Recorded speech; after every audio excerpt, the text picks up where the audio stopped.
Di tengah sulitnya mendapat kredit perbankan, bisnis pegadaian ternyata justru melonjak di tengah pandemi. Sepanjang tahun lalu, Otoritas Jasa Keuangan telah memberikan izin usaha kepada lebih dari 20 perusahaan gadai swasta. Bahkan di bulan Januari ini, 2 perusahaan pegadaian swasta juga telah mendapat izin dari OJK. Hingga akhir tahun lalu, total perusahaan pegadaian yang terdaftar di seluruh Indonesia telah mencapai 91 perusahaan, termasuk PT Pegadaian milik pemerintah. Di antara 90 perusahaan gadai swasta ini, sebanyak 58 perusahaan diantaranya sudah memiliki izin dari OJK, sementara itu 32 perusahaan lainnya sudah terdaftar dan masih dalam proses pengurusan perizinan.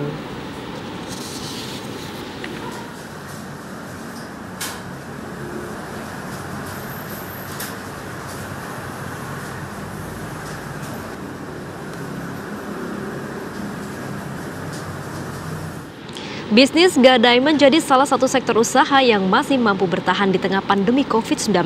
Kebutuhan masyarakat terhadap dana cepat dengan persyaratan yang mudah membuat bisnis ini masih tetap tumbuh di tengah ekonomi yang sulit.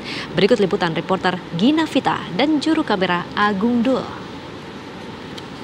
Ya pemirsa, pandemi COVID-19 ini tidak hanya berdampak terhadap sektor kesehatan tapi juga perekonomian. Nah pertanyaan adalah bagaimana kemudian untuk kegiatan transaksi di PT Pegadaian Persero tempat saya mengabarkan saat ini. Saya akan langsung mengajak Anda untuk berbincang bersama dengan Deputi Bisnis Kantor Area Senen PT Pegadaian Persero, Pak Hendra Hermawanto. Nah ini sudah bersama saya, Pak Hendra. Selamat siang, Pak. Sehat, Pak? Selamat siang, alhamdulillah sehat, Mbak Gina. Pak, saya lihat nih hari ini kantor Pegadaian ini banyak sekali yang nasabah yang berkunjung ke sini. Memang ini meningkat di tengah pandemi, itu seperti apa sih, Pak? Oh ya, jadi memang kondisi pandemi seperti sekarang ini itu sedikit banyak berdampak juga kepada transaksi keuangan khususnya yang ada di Pegadaian. Tapi demikian bahwa nasabah-nasabah yang membutuhkan transaksi dengan Pegadaian masih cukup banyak gitu ya, dan kalau kita lihat pertumbuhannya itu masih tetap tumbuh, bahkan bertambah jumlah nasabahnya meskipun kondisi seperti sekarang ini. Berapa persen Pak tingkat pertumbuhannya Pak kalau dibandingkan di tahun 2019 sebelum pandemi? Kalau dibandingkan sebelum pandemi memang agak berbeda ya pertumbuhannya. Kalau kita bicara pertumbuhan sebelum pandemi itu pertumbuhannya bisa lebih dari 20% gitu ya, tapi dengan adanya kondisi pandemi seperti sekarang ini pertumbuhan itu berkisar antara 12-15% untuk jumlah nasabahnya.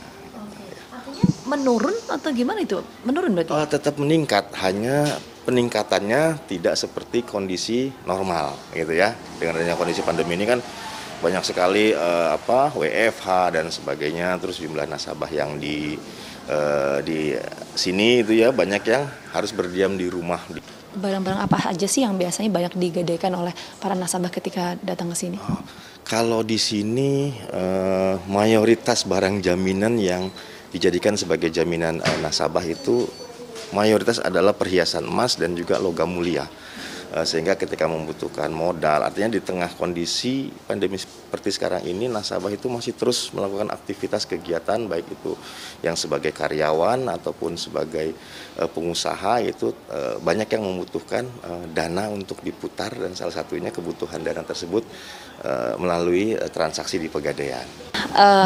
Tadi juga sudah disampaikan bagaimana kemudian adanya peningkatan untuk jumlah nasabah di PT Pegadaian Persero di tengah pandemi COVID-19 seperti saat ini. Dari Jakarta, Gina Vita, Agung Dul TV One mengabarkan.